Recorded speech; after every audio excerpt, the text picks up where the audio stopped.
আচ্ছা আচ্ছা।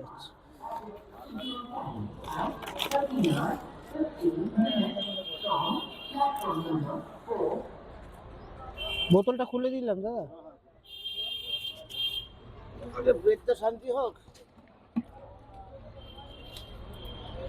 দাদা কোথায় বাড়ি? এখানেই থাকো নাকি? আমরা স্টেশনে থাকি, ও, বাড়ি ভাতও নাই, থাকতেও নাই, এমনি খাই দাই যেখানে সেখানে। খিচুড়ি গরম কাকা? খিচুড়ি গরম আছে? যেখানে সেখানে ঘুমিয়ে পড়ি রাত্রিবেলায়। ভালো হয়েছে তো? আচ্ছা। আর কি দিয়ে দাও, আর দেবো? আর একটু দাও, ব্যাস আর লাগবে না, ঠিক এটা আছে। হয়ে যাবে। ঠিক আছে।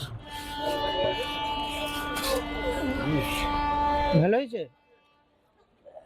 ঠিক আছে, খেয়ে নিও। হ্যাঁ ঠিক আছে, বোতল করেছে। আসলাম, সাইড করে ফেলে দিও। হ্যাঁ চল।